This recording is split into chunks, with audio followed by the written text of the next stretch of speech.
හතරවෙනි පාඩමේ මාතෘකාව ලියා ගන්න ජලයේ කාර්ය කියලා. ලියලා අනුමාත්‍රිකාව ටිකක් ලියා ගන්නකෝ.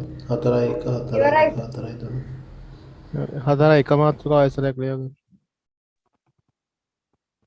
ආපහු ලියන්න ඕනේ සර් එක මාතෘකාව.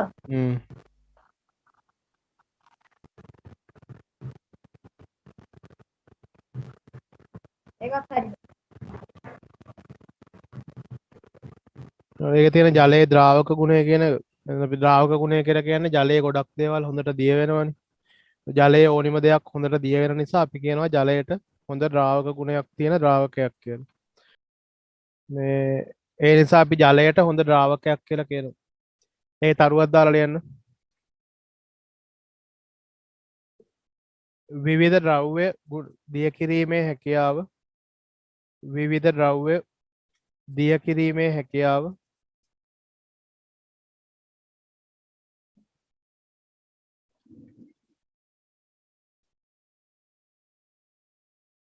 දිය වීමේ හැකියාව කියලා විවිධ ද්‍රව්‍ය දිය වීමේ හැකියාව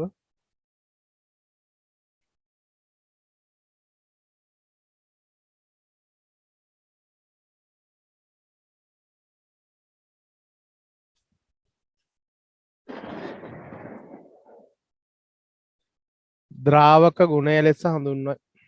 ද්‍රාවක ගුණය ලෙස හඳුන්වයි.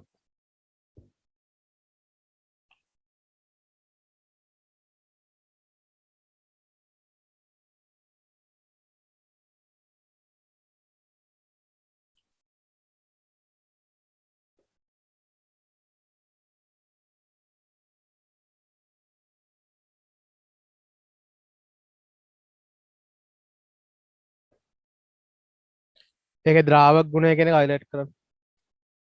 යටින් ඉරක් වගේ.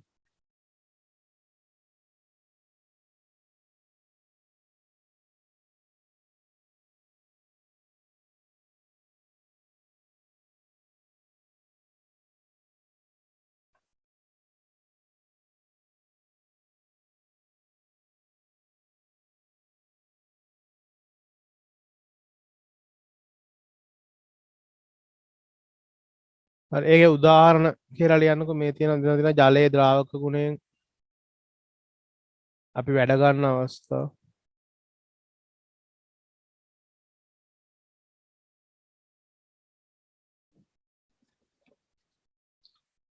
එකක් තමයි සීනි රසකාරක වර්ණක වගේ දේවල් දිය කළා පාන වර්ග හදන්න පුළුවන්. තේ එකක් හදන්න උනත් ද්‍රාවක ගුණය තමයි උදව් වෙන්නේ. ඊළඟට ආහාර රසවත් කරන්න ලුණු රසකාරක වගේ ඒවා අපි ජලයට තමයි එකතු කරන්නේ. ඊළඟට කෘතිම විනාකිරි බැටරි ඇසිඩ් වගේ ඒවා තනුක කරන්න ජලය පාවිච්චි කරනවා. නැත්නම් සැරගතිය අඩු කරන්න ජලය ටිකක් දාලා දිය කරනවා. ඊළඟ සමහර මේ ඖෂධ පැණි වර්ග හදලා තියෙන්නේ ජලය දිය කළා. ඊළඟට සේලයින් වගේ දේවල් එන්නත් වගේ දේවල් නිෂ්පාදනය කරන්න ඊළඟට මාළුවන්ට හුස්ම ගන්න ජලයේ දිය වෙච්ච ඔක්සිජන් උදව් වෙනවා. ඊළඟට අපිට ඇඳුම් හොදන්න සබන් ටික ජලයේ දිය කරගන්න ඕනේ වෙනවා. ඊළඟට තින්ත වගේ දේවල් ආලේප කරද්දී ඒවා ජලයේ දිය කරන්න වෙනවා. ඒතර මේ විදිහට ප්‍රයෝජන ගොඩාක් තියෙනවා ජලයේ ද්‍රාවක ගුණයෙන් ගන්න පුළුවන් ඒවා. උදාහරණ කියලා ඒ ටික ලියා ගන්න.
හරි සර්. නෑ සර් චුට්ටක් ඉන්න.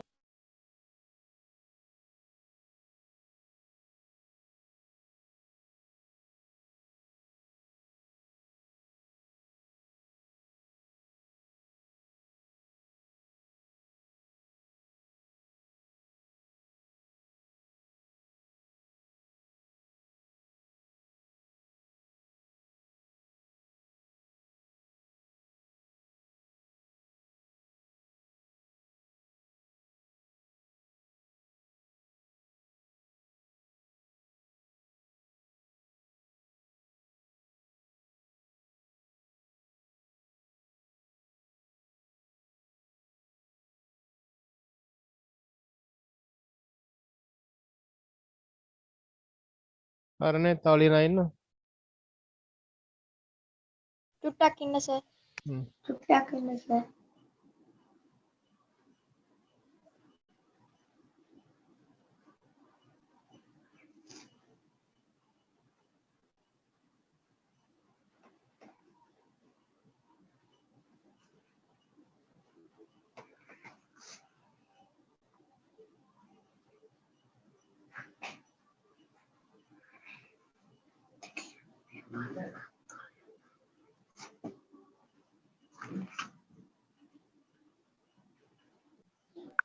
හරි සර්.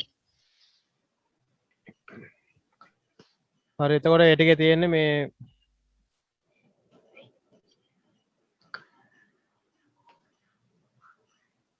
ජලයේ ද්‍රාවක ගුණය අපිට උදව් වෙන විදිහ නැත්තම් ජලය විවිධ ද්‍රව්‍ය දිය කරන්න පුළුවන් නේ. අන්නේ දිය කර ගැනීමේ හැකියාව තියෙන ගුණය අපිට එදිනදා ජීවිතයේදී උදව්වක් වෙලා තියෙනවා අපේ කටයුතු පහසු කරගන්න.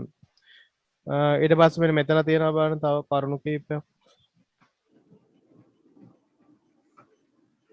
මෙතන තියෙනවා ඔයගලන්ට පොඩි ක්‍රියාකාරකමක්.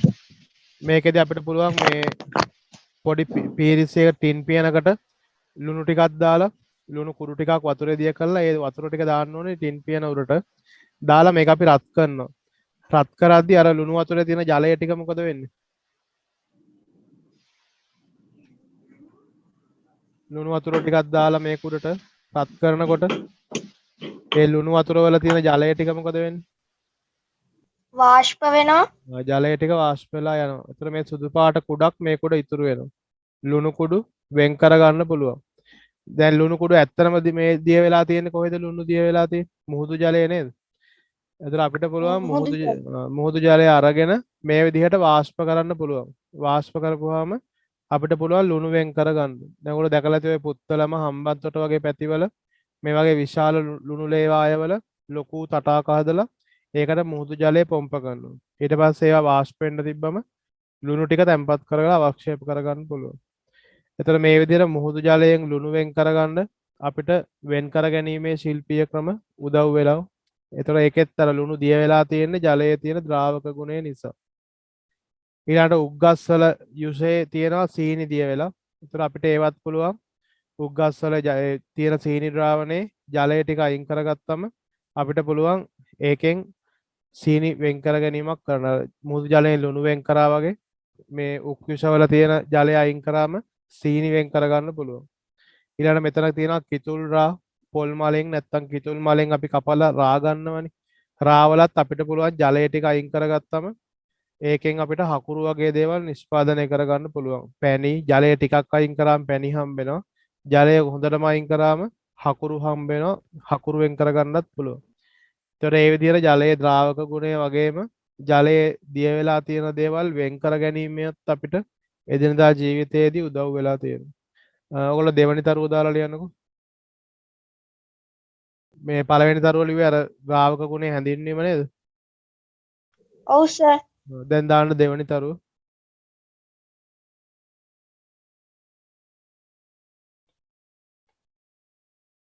ජලයේ දිය වී ඇති විවිධ ද්‍රව්‍ය ජලයේ දිය වී ඇති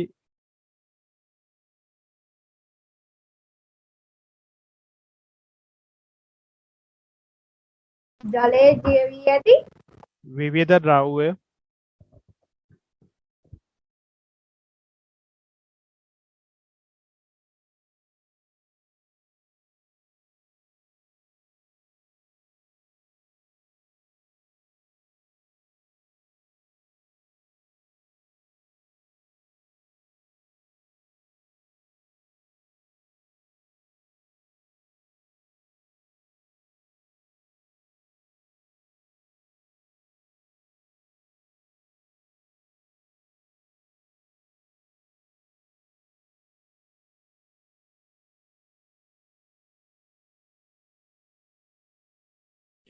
ජලයේ ද්‍රව ඇති විවිධ ද්‍රව්‍ය වෙන් කර ගැනීම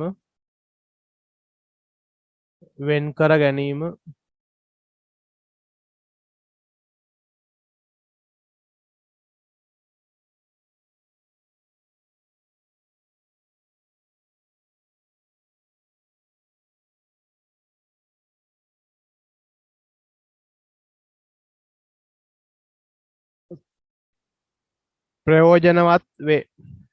වෙන් කර ගැනීම ප්‍රයෝජනවත් වේ.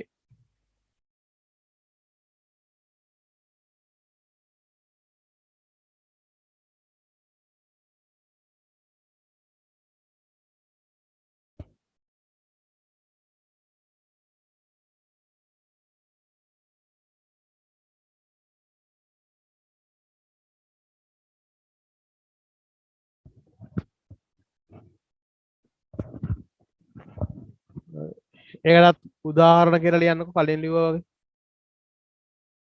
උදාහරණ එක කියලා ලියන්න. लिहुआ सर පළවෙනි උදාහරණය තමයි අර මුහුදු ජලයෙන් ලුණු වෙන් කරගන්න එක. අපිට උදව් වෙනවා ලුණු නිෂ්පාදනය සඳහා.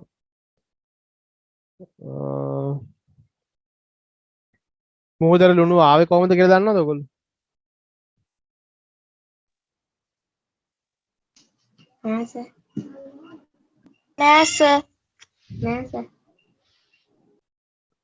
හරි ඒක මම කියලා දෙන්න මේක ලියන්නකෝ. උදාහරණ එක කියලා. ලුණු ලේවායකදී ලුණු ලේවා කියන්නේ අර හම්බන්තොට පුත්තලම වගේ ප්‍රදේශවල ලොකු තටාක හදලා තියෙනවා.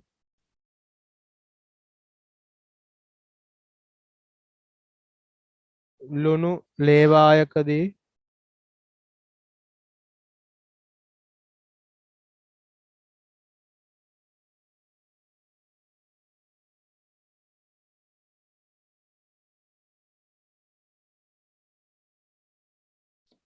සූර්යතාපයෙන් මුහුදු ජලය වාෂ්ප කර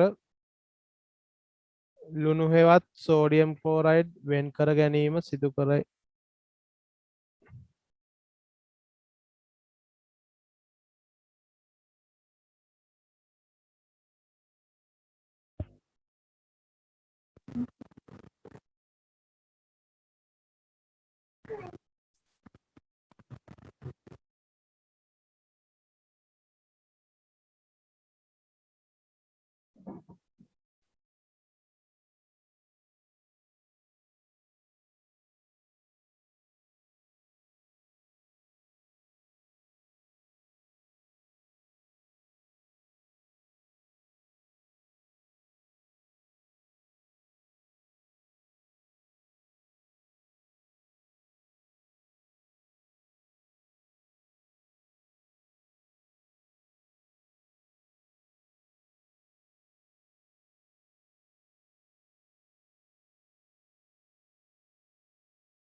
हारी सर ඒක මේ රූපෙට පොඩ්ඩක් ඉඩ තියාගන්නවද ලුණු ලේවායක රූපය අරගෙන?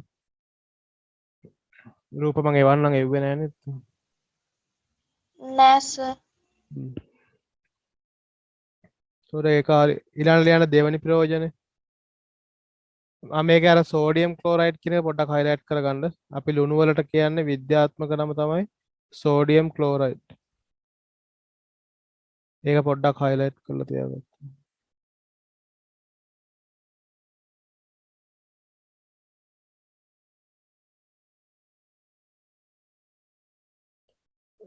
ඊළඟ ලියන්න උදාහරණ දෙක. උක්කුෂවල තියෙනවා ජලයේ දිය වෙච්ච සුක්‍රෝස්. ඒතර ඒකෙත් අපිට පුළුවන් ජලය ඉවත් කරලා සීනි නිපදවා ගැනීම කරන්න. මේකෙත් උක්ගස්වල තියෙන සීනි වර්ගයේ සුක්‍රෝස්. ඒකත් පොඩ්ඩක් හයිලයිට් කරලා තියන්න.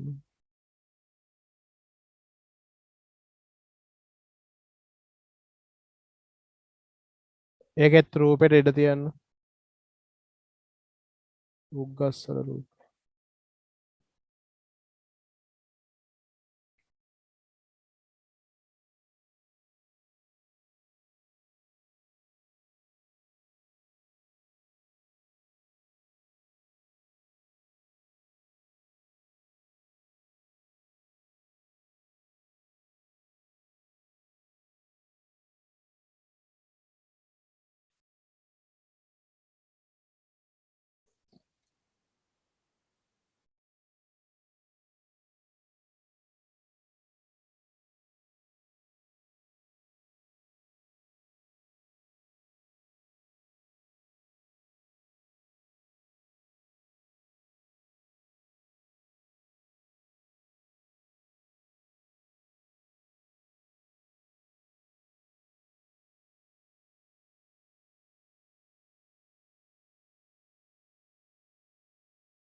හරි සර්. ඉවරයි සර්. හරි ඊට පස්සේ යන අන්තිම ප්‍රයෝජනේ මේ ජලය දියවෙච්ච දේවල් වෙන් කරගන්න අවස්ථාව 3 කියලා දාන්න.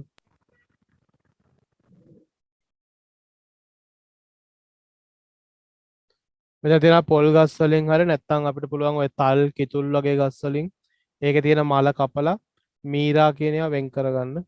ඊට පස්සේ මීරා වල අපි ජලයේ කොටසක් අයින් කරාම පැණි හදා ගන්න පුළුවන්. ජලය සම්පූර්ණයෙන්ම අයින් කරාම හකුරු හදා ගන්න පුළුවන්. සාමාන්‍යයෙන් පැණි හදනකොට ඒ තාච්චියේ යට හකුරු ඉතුරු වෙනවා. ඔයගොල්ලෝ මේ පැණි හදන තැන් දැකලා තියෙනවනම් මේ ලොකු තාච්චි වලට මේ රාගෙනීල්ල දාලා ඒවා රත් කරනවා. රත් කරනකොට ජලය ඔක්කොම වාෂ්ප වෙනවා. ඊට පස්සේ ඉතින් මේ පැණි ටික වෙන් කරලා ගන්නවා. ඉතින් පැණි වල අර ජලය ගොඩාක් වාෂ්ප කරොත් එimhe හකුරු වෙනවා. ජලය අඩුවෙන් වාෂ්ප කරොත් එimhe පැණි එච්චර ක්වොලිටි එකක් නැති වෙනවා. අර මේ සාමාන්‍යයෙන් පොල් කටු හැඳි වලින් තමයි මේ පැණි උණු කරන්නේ. පැණි උණු කරනකොට අර පොල් කටු හැන්දෙන් මේ පැණි ටිකක් උඩට අරගෙන දැම්මම මේ නූල වගේ කැඩෙන්නේ නැතුව එක දිගට යන්න ඕනේ. ඔයාලා දැකලා තියෙව කැවිලි වර්ග එහෙම හදනකොටත් අපි සීනි උණු කරලා පැණි හදන්නේ. ඒකට අම්මලා බලනවා මේ වගේ පොල් කටු හැන්දෙන් පැණි ටිකක් උඩට අරගෙන තාච්චියට මේ පල්ලෙහාට වක් කරලා බලනවා. එතකොට මේක අර කැඩි කැඩි වගේ වැටෙනවා නම් තාම උණු වෙලා නැහැ. නූල වගේ එක දිගට වැටෙන්න ඕනේ. එතකොට තමයි ගානට පදමට උණු වෙලා තියෙන්නේ. එහෙම වුණාට පස්සේ පැන ටික අයින් කරගන්න. ඒතර කොහොමත් මේ තාල්චියේ පතුලේ හකුරු ටිකක් ඉතුරු වෙනවා. ඒතර ඒ පැණි උණු කරන තැන් වල ඉන්නකොට ඉතින් ඒ හකුරු ටික කන්න පුළුවන්. පොඩි කාලේ අපි එහෙම කනවා. මේ පැණි ටික අයින් කරාට පස්සේ තාල්චිය යට හකුරු ටිකක් ඉතුරු වෙලා තියෙනවා. ඒ විදිහට අපිට පුළුවන් මේ පොල් ගස් වලින්, තල් ගස් වලින්, කිතුල් ගස් වලින් එහෙම මීරා හදාගෙන ඊට පස්සේ ඒකෙන් පැණි හකුරු හදන්න පුළුවන්. ඒක ලියන්න තුන්වෙනි එක විදිහට.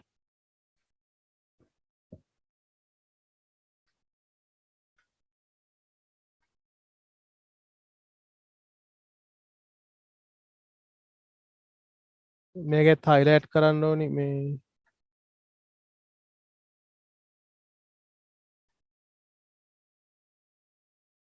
මීරා කියන එකයි. සර් ඒකේ ඔක්කොම ටික ලියා ගන්න ඕනේ නේද? ඔව් ඒක ලියන්න සම්පූර්ණයෙන් අඩු කරන්න බෑ. පැණි හදා ගන්න පුළුවන්, හකුරු හදා ගන්න පුළුවන්.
හරි සර් ලියාගත්තා.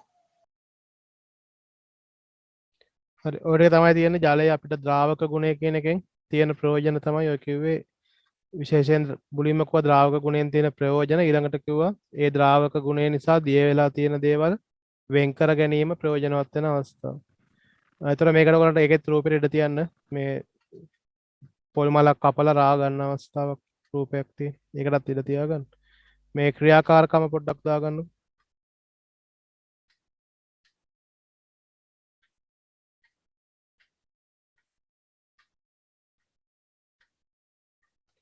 ක්‍රියාකාරකම කියලා ඒකෙත් මේ රූපෙට ඉඩ තියන්න.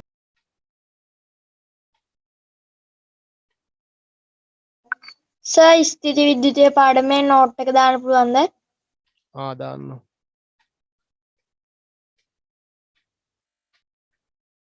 රූප දෙක අලවල මේ මේකේ කොටස් ටික නම් කරගන්නත් ඕනි. රූපය අලවල නම් කරන්න. එතකොට මේකෙදි මේ ටින් පියන මත දානවා අපි ලුණු ද්‍රාවණයක්. එතකොට මේක රත් කරනකොට ලුණු මේ ජලය ටික වාෂ්ප වෙලා ලුණු කුඩු ටික තැම්පත් වෙනවා පියන උඩ. එතකොට මේකට පල්ලෙහෙන් ලියන්න.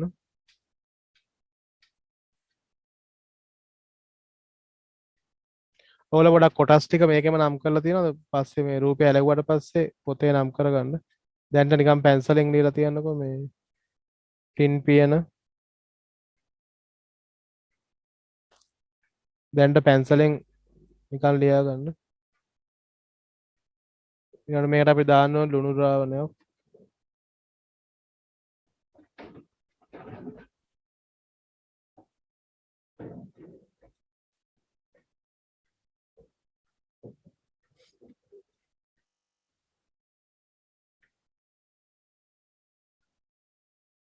අපි ගන්න පුළුවන් ස්ප්‍රීතු ලාම්පුව. ඊට පස්සේ මොකද්ද ලිව්වේ?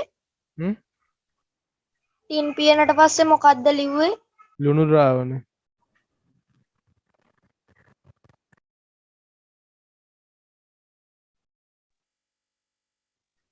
ටින් පියන ලුණු ද්‍රාවණය ස්ප්‍රීතු ලාම්පුව.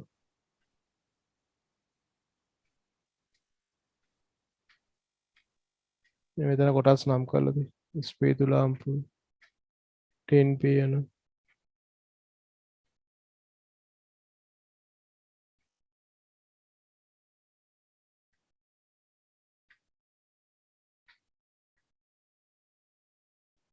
ඒ කොටස් තුනයි මෙන්න මේ උපකරණයට අපි කියනවා තෙපාව කියලා.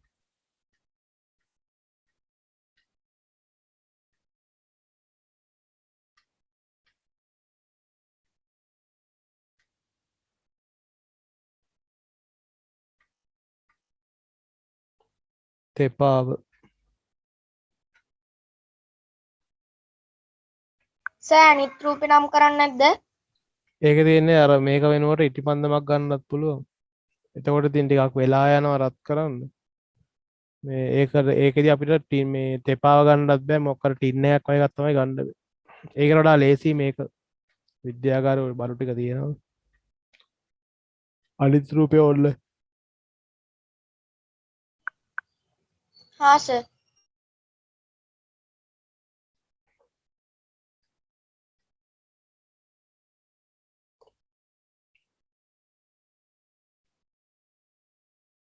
හරි සර් නම් කරගත්තා.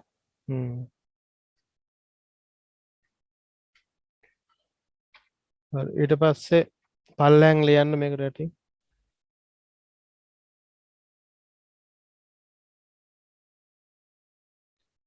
ටින් පියන මත සුදු කුඩක් ලෙස ලුණු තැන්පත් වී ඇති අයුරු නිරීක්ෂණය කළ හැකියි. පැත්තෙන් හරි යටින් හරි ලියලා තියෙනවා.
හරි සර් ලියාගත්තා.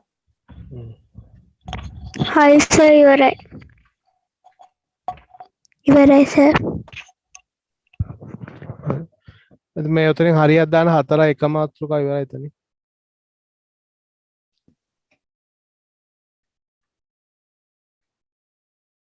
හරි සර්.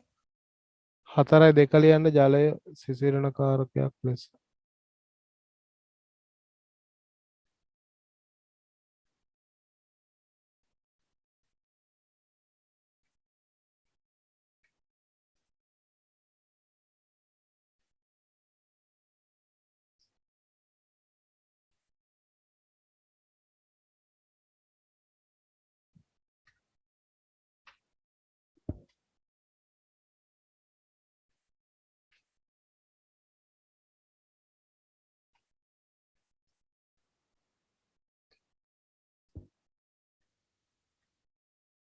හරි සර් ලියාගත්තා.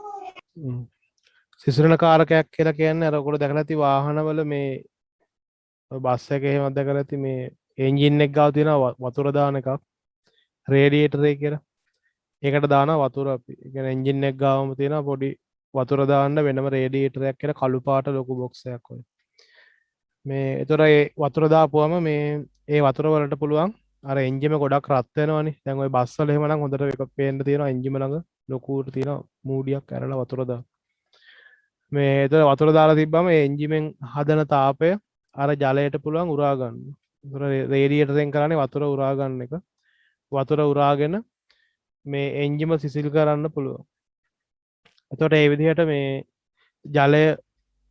ජලයට පුළුවන් ලොකු තාප ප්‍රමාණයක් උරාගෙන මේ වාෂ්ප වෙන්නේ නැතුව තියෙන්න. අපි ඒකට කියනවා සිසිලනකාරක ගුණය. නැත්තම් තාපය ගොඩක් උරා ගන්න පුළුවන් හැකියාවක් ජලයට තියෙනවා. අපි ඒ ගුණයට කියනවා සිසිලනකාරක ගුණය කියලා. ඒතර යා තාපය උරාගත්තම ඒ ළඟ තියෙන වස්තුව සිසිල් වෙනවා. අපි රත් වෙච්ච දෙයක් වතුරට දැම්මත් ටක් ගාලා වතුරෙන් තාපය ටික උරා ගන්නවනේ. මොකක් හරි අපි මේ භාජනයක් වුණත් රත් වෙලා තියෙනවා නම් වතුරකට ඔප්පු ගමන් ඒ භාජනයේ තියෙන තාපය ටික ඔක්කොම වතුරට උරා ගන්නවා. ඊට පස්සේ භාජනය අපිට සිසිල් කරලා දෙනවා.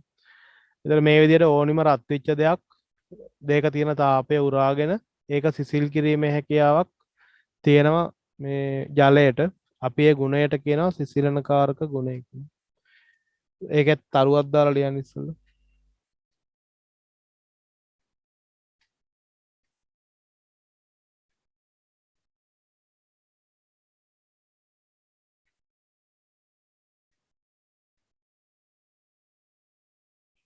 ජලයට තාපය ලබා ගැනීමෙන් බාහිර වස්තුවක තිබූ තාපය අඩු කළ හැකිය. මෙය සිසිලනකාරක ගුණය ලෙස හැඳින්වේ.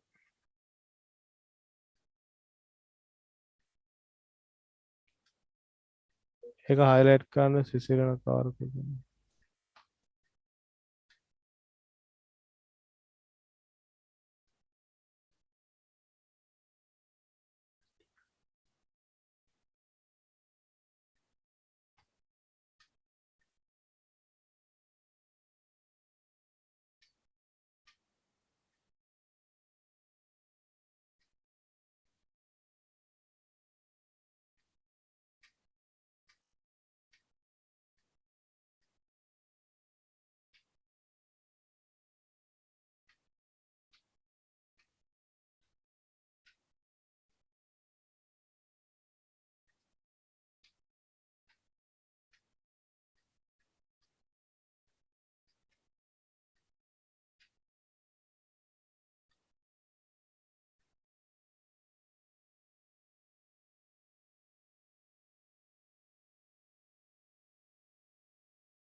හරි සර් ලියාගත්තා. එතකොට අපි මේ ගුණයත් මේ පාවිච්චි කරනවා එක අපේ ප්‍රයෝජන වලට. මේ සිසිලනකාරක ගුණය කියන එකත් පාවිච්චි කරනවා. අර එකක් වේ වාහනවල එන්ජිමට මේ එන්ජිමට නෙමෙයි වතුර දාන්න එන්ජිම ළඟ තියෙනවා රේඩියේටර් එක කියලා පොඩි තව උපකරණයක්. ඒකට තමයි වතුර දාන්නේ. ඒතර ඒකට දාපුවම සර් වතුර දානවා නේද සර් සීට් එක උස්සලා? ඔව් ඔව් ඒක එතන තමයි රේඩියේටරේ තියෙන්නේ. එන්ජින් එක ළඟම වෙනම තියෙනවා මේ වගේ රේඩියේටර් එකක් තියෙන්නේ. ඒකට දාන්න ඕනි වතුර. එතකොට ඒක තියෙන්නේ ඒකෙන් තමයි අර එන්ජිමේ තියෙන තාපය ඔක්කොම උරා ගන්න. නැත්නම් එන්ජිම ගොඩාක් රත් වෙනවනේ. ඒ රත් වෙන එකේ තාපය ඔක්කොම උරා ගන්න පුළුවන් ජලයට.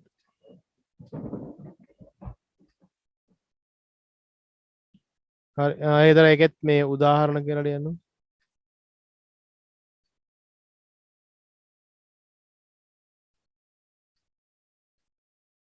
ලිව්වා සර්.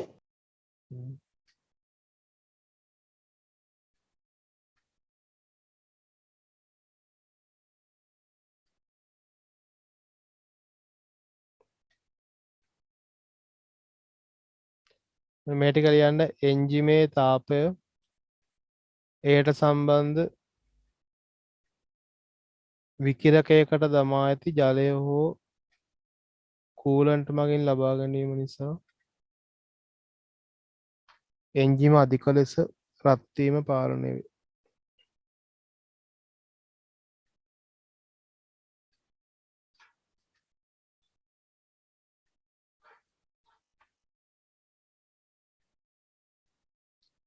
උදාහරණ 1 2 දාලා දෙකම ලියන්න. කර්මාන්ත ශාලාවලත් උපකරණ ගොඩක් රත් වෙනකොට ඒ වගේ තාපය අඩු කරගන්න ජලය භාවිතා කරන්න පුළුවන්.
සර් පළවෙනි එක ලියලා ඉවර වෙලා 4:09 රූපය අලව ගන්න ඕනිද?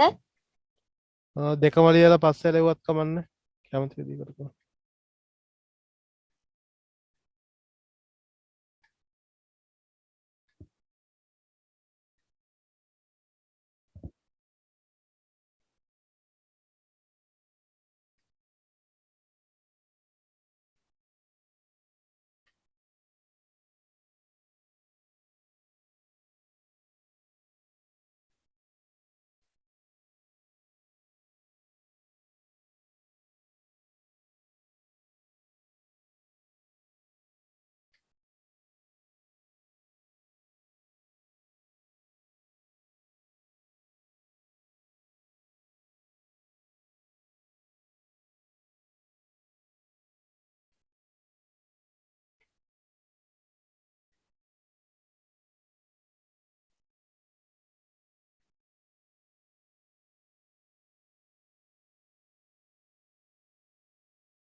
හරි සර් ලියාගත්තා.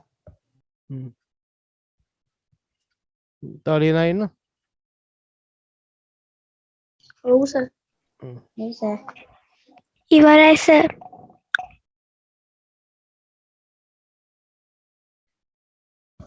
මේකෙත් අර පොඩි ක්‍රියාකාරකමක් තියෙනවා හරනේ තලියනවද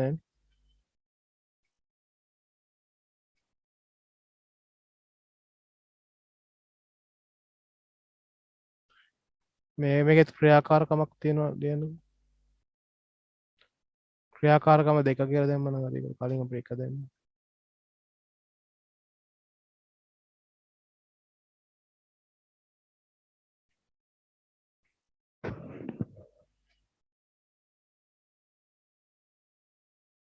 දැම්මා සර්. මේකෙත් රූපෙට ඉඩ තියාගන්න රූපය අලවන්න ඕනේ ඒකෙත් කොටස් ටික නම් කරගන්න මේක අපි එකකට දානවා මේ වියලි පුළුන් අනිත් එකට දාන්න ඕනි තෙත් පුළුන් බීකර දෙකක් අරගෙන එකකට සාමාන්‍ය වියලි පුළුන් දානවා අනිත් එකට දාන්න ඕනි තෙත් පුළුන්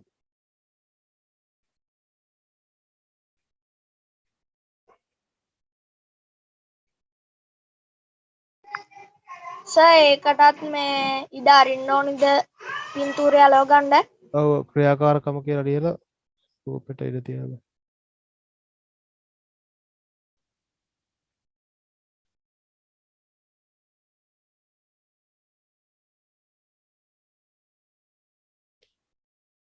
මේ උඩ දාලා තියෙන උෂ්ණත්වමාන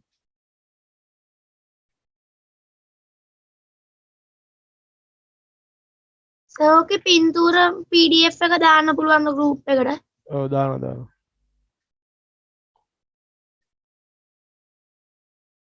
හරි ඒතර උෂ්ණත්වමාන හරි වියලි පුළුන් තෙත් පුළුන් හරි දැන් මට කියන්න මේකේ මේ උෂ්ණත්වමාන පාඨාංකය ඉක්මනට අඩු වෙන්නේ තෙත් පුළුන් එකේද වියලි පුළුන් එකේද තෙත් පුළුන් එකේ. තෙත් පුළුන් එකේ? පුළුන් එකේ තෙත් පාඨාංකය පුළුන් ඉක්මනට එකේ? අඩු වෙනවා. එතකොට ඒකෙන් අපිට පැහැදිලි වෙනවා නම් ජලයට තියෙනවා තාපය අඩු කිරීමේ හැකියාවක් නෙමෙයි නැත්තම් සිසිලනකාරක හැකියාවක් ජලයට තියෙන බව මේකෙන් අපිට පැහැදිලි කරගන්න පුළුවන්. ඒතර පල්ලෙන් ලියන්න ඕනි ක්‍රියාකාරකමේ ප්‍රතිඵලය ජලයෙන් තෙත් කළ පුළුන් සහිත උෂ්ණත්වමානයේ පාඨාංකය පහළ ගොස් ඇති බව නිරීක්ෂණය කළ හැකිය.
හරි සර් ලියාගත්තා.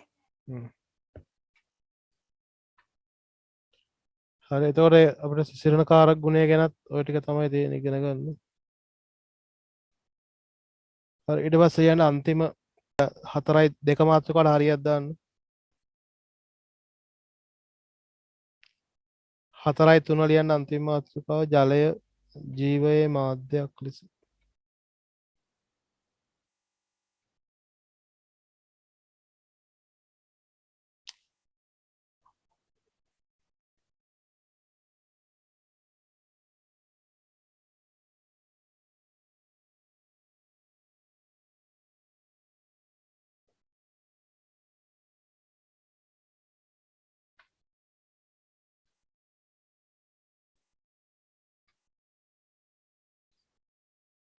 ලියාගත්තා සර්.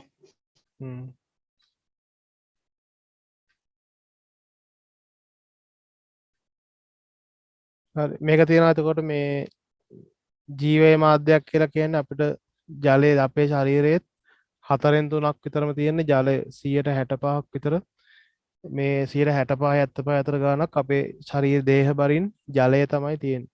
ඒතර ජලය කියන එක අපිට අත්‍යවශ්‍යයි අපේ ජීවය පවත්වා ගැනීම සඳහා. ඊළඟට මාළුවෝ ඉන්නවනේ ජලයේ. එයාලගේ ජීවය පවත්වා ගන්න පුළුවන් ජලය තුලදී විතරයි. ජලයෙන් එළියට ගත්තොත් මේ මාළු මැරෙනවා. එහෙනම් මාළුවන්ට ජීවත් වෙන්න ජලය උදව් වෙනවා. මොකද ඒගොල්ලන්ට හුස්ම ගන්න පුළුවන් ජලයේ දිය වෙලා තියෙන ඔක්සිජන් විතරයි. අපිට වගේ වායුගෝලීය ඔක්සිජන් ඒගොල්ලන්ට ගන්න බෑ. එහෙනම් ජලය උදව් වෙනවා මාළුවන්ට යාළගේ ජීවය පවත්වා ගන්න. ඊළඟට අපේ ඇඟෙත් 75ක් විතර බලෙන් තියෙන්නේ 4/3ක් විතරම ජලය. ඒතර ඒ විදිහට අපේ ඇඟ ඇතුලේ සිදුවන සියලු ප්‍රතික්‍රියාවලට ජලය අවශ්‍ය වෙනවා. ඊළඟට මේ දැන් අපි සාමාන්‍යයෙන් අයිස් කැටයක් වතුරට දැම්මොත් මොකද වෙන්නේ? ගිරිනවද පාවෙනවද? පාවෙනවා. පාවෙනවනේ. ඒතකොට අයිස් කැටවල ඝනත්වය ජලයට වඩා අඩුයි. ඒ නිසා තමයි අයිස් කැට උඩ පාවෙන්නේ. අයිස් කැට උඩ පාවෙන නිසා දැන් ඔය හිම මිදෙන රටවල් වල මේ වගේ උඩ හිම මිදිලා තියෙන ජලය ටික උඩට එනවා. ඒතකොට ඇත්ත වතුර ටික පල්ලෙහා තියෙනවා. දැන් අපි භාජනයක් ගත්තොත් මේ වගේ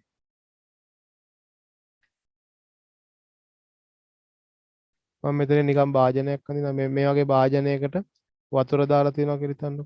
මේ ජලාශයක් කියලා හිතන්න. ඉතින් මේකේ තියෙනවා වතුර. එතන මේ හිම මිදෙන කාලෙට නැත්තම් ගොඩක් සීතල කාලෙට මේකේ තියෙන අයිස් මේ ජලයේ මිදිලා අයිස් හැදෙනවනේ. එතකොට මේ අයිස් ටික පතුලට ගියා නම් එහෙම හැදෙන අයිස් ටික පල්ලෙහාට යන්න ගත්තොත් එහෙනම් මොකද වෙන්නේ? එතකොට අයිස් කැට හැදෙනවා ඒවා පල්ලෙහාට යනවා. ඊට පස්සේ ආය අයිස් කැට හැදෙනවා ඒවත් පල්ලෙහාට. එතකොට උතුරනව නෙමෙයි. කොට වත් වෙනවා. එතකොට මේ විදිහට මුළු මේ ජලාශෙම අයිස් වෙනවා. ඒ පල්ලෙහාට යනවනේ ඝනකම් වෙවි. එතකොට මේ ටික ඔක්කොම ඔහොම ඝනකම් වෙලා මුළු ජලාශෙම ඝන අයිස් බවට පත් වෙනවා. ඒතර මාළු ඔක්කොටම මැරෙන්න තමයි වෙන්නේ.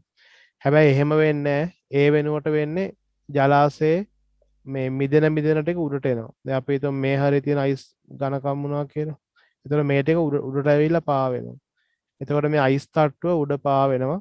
මේක පල්ලෙහා ටිකේ ජලය තියෙනවා. එතකොට මාළුවන්ට මේ පල්ලෙහා ජලයේ මේ එයාලගේ ජීවේ පවත්වාගෙන සාමාන්‍ය විදිහට ඉන්න පුළුවන්. එතකොට ඒ අපිට පුළුවන් වැඩි වුණාම මිදෙනවානේ.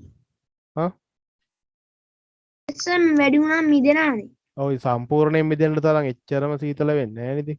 යම් ප්‍රමාණයක් මිදිලා පල්ලෙහා වතුර ටිකක් හරි තියෙනවා. අතට අපිට පුළුවන් අර උඩ තියෙන අයිස් කුට්ටි සිදුරු කරලා ඔය මිනිස්සෙක් මාළු අල්ලන උඩ තියෙන අයිස් කුට්ටිය සිදුරු කරලා අයින් කරාම යට වතුර වල මාළු ඉන්නවා. ඔබ හිම වලස්සු එහෙම ඔය පවුරුක ගහ මේ හිම අයින් කරලා මාළු අල්ලගෙන යන. එතකොට එහෙම පුළුවන් වෙන්නේ අර මිදෙන අයිස් ටික උඩ පාවෙන හින්දා.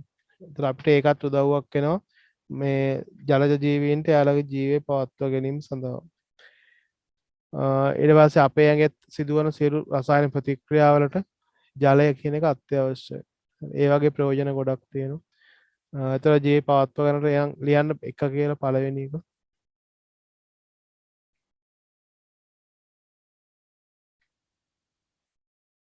මොකද්ද? එක දාලා ලියන්න ජීවේ පවත්වා ගන්න උදව් වෙන විදිහ.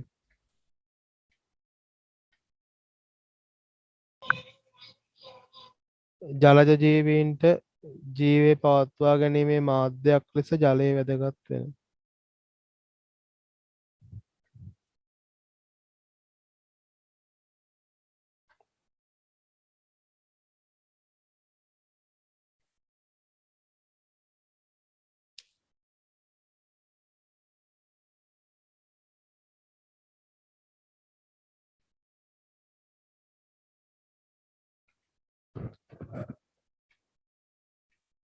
ඒකට උදාහරණ කීපයකුත් ලියන්න වතුරේ ඉන්න කට්ටිය තමයි උදාහරණ.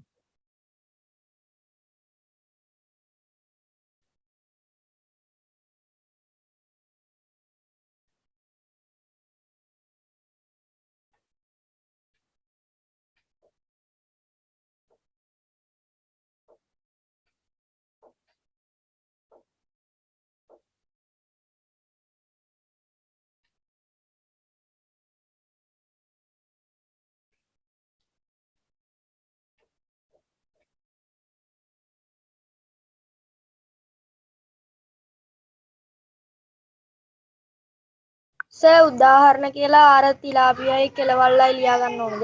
මේ අනිත් ඒවාත් ලියා ගන්න. ඔය සත්තු ටික ඉවරනම් හරි උදාහරණක.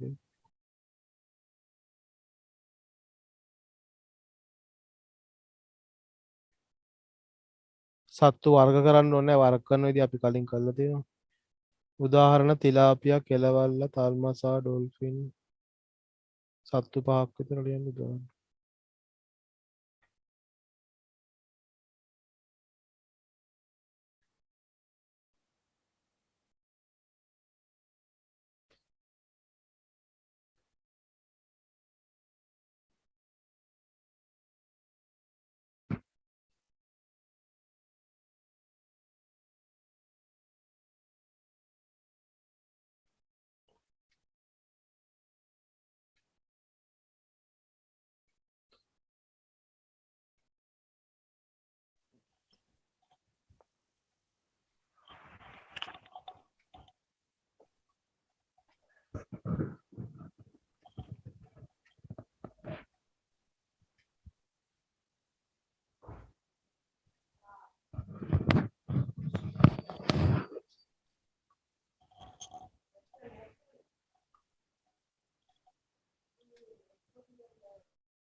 හරි සර්.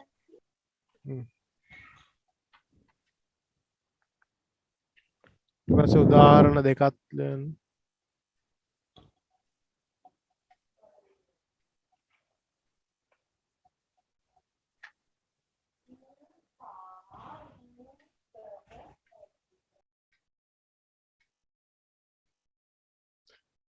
සීත කාලවලදී අයිස් තට්ටු උඩ පාවෙන හින්දා පල්ලෙහා ඉන්න ජීවීන්ට හානියක් වෙන්නේ.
හරි සර්.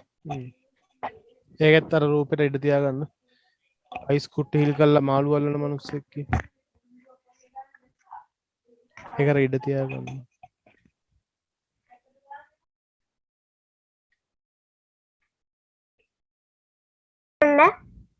හ්ම්.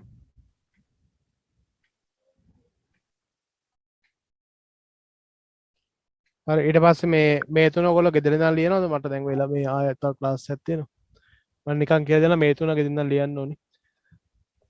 මෙතන තියෙන ආහාර ජීර්ණයෙන් උරා ගන්න පෝෂක නේද? සෛල දක්වා පරිවහනය කරන්නේ රුධිරයේ දිය වෙලා. ඒතර අපේ දැන් මේ අපි ගන්න හුස්ම ගන්න ඔක්සිජන් උනත් රුධිරය දිය වෙලා තමයි අනිත් තැන් වලට ගෙනියන්නේ. ඊළඟට අපි ගන්න ආහාරවල තියෙන පෝෂක කුඩාන්තරයෙන් උරාගත්තට පස්සේ ඒවා ඇඟ පුරාම ගෙනියන්න වෙන්නේ රුධිරයට. එතකොට ඒ විදිහට රුධිරය ඔස්සේ තමයි ගොඩක් දේවල් අපේ ඇඟ ඇතුලේ එහා මෙහා පරිවහණය වෙන්නේ. ජලයේ ද්‍රාවක ගුණය උදව් වෙලා තියෙනවා. ඊළඟට තියෙනවා විටමින් කනිජ ලවණ ඖෂධ වගේ දේවල් උනත් අරන් යන්න වෙන්නේ රුධිරයෙන්. එතකොට රුධිරයේ තියෙන ජලය තමයි රුධිරයේ වැඩිපුරම තියෙන જાතිය. ඒ නිසා ඒකත් අපිට උදව් වෙනවා මේ ජීවේ පවත්වා ගැනීම සඳහා. ඊළඟ බහිස්රාවීය ද්‍රව්‍ය දැන් ওই මලබද්ධය වගේ රෝග දෙනවනේ ජලය අඩුවෙන් පානය කරොත්. ඒතර බහිස්රාවීය ද්‍රව්‍ය නිසියාකාරයට බැහැර කිරීම සඳහා අපිට උදව් වෙනවා මේ ප්‍රමාණවත් තරම් ජලය පානය කරන එක. ඒතර ජලය කියන එක අපිට මේ වගේ අපේ ශරීරයේ සිදුවන සියලු ක්‍රියාවලිය වලට මේ ජලය කියන එක අත්‍යවශ්‍ය වෙලා තියෙනවා. ඒතර මෙන්න මේ තුන ලියන්න ඕනි. මේ තුනයි මෙන්න මේකත් ලියන්න 4යි. සෑ මොහොතට කොහොමද ලුණු එකතු වුනේ? මුදලුණු එක වෙලා තියෙන අය අර ගමරාල කොයිද ගිහිල්ලා දිව්‍ය ලෝකේ ගිහිල්ලා අර වංගෙඩියක් ගේනවනේ. ඒ වංගෙඩියෙන් මොන හරි ඉල්ලුවම ඒවා හම්බ වෙනවලු. ඊට පස්සේ මේ එයා ඒකත් ඔරුවක පටවගෙන කොයිද ඈත රටකට යන්න පිටත් වුණා. ඊට පස්සේ මග ඉඳන් මොන හරි උයා ගන්න ඕනි කියලා මේ වංගෙඩියට කිව්වලු බාගෙට උයායේදී ලුණු මදි කියලා මේ වංගෙඩියට කිව්වලු ලුණු ඕනි කියලා. ඊට පස්සේ වංගෙඩිය ලුණු හදන්න ගත්තලු. ගමරාල මේ ලුණු හදන්න කියලා අන කරාට ඒක නවත්තන්න කියන්න දන්නේ නැල්ලු. ඒ ඉඳන් වංගෙඩියෙන් ලුණු හදලා ලුණු මූදම ලුණු වුණා. අහලා නැද්ද ඒ කතාව? නෑ සර්. ඒ නිකන් කතාවක්. Thank you sir. එහෙම මොනවද දන්න. මේ ඔය ටික ලියන්න. හා සර්. ඒ ටිකයි මෙතන මේ අභ්‍යාස තියෙනවා. මේකත් උත්තර ටික අභ්‍යාස දැන් කරන්නත් පුළුවන්. මේකත් ලියන් එන්නකෝ අභ්‍යාසෙත් අනිත් දවසේ කරමු.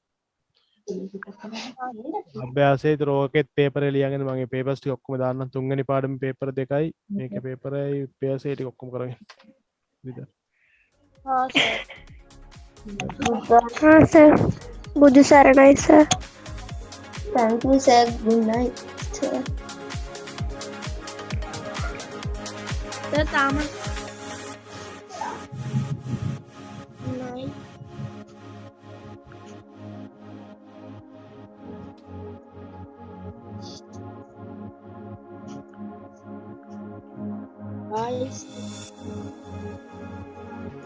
Bye, bye, bye, bye, tata.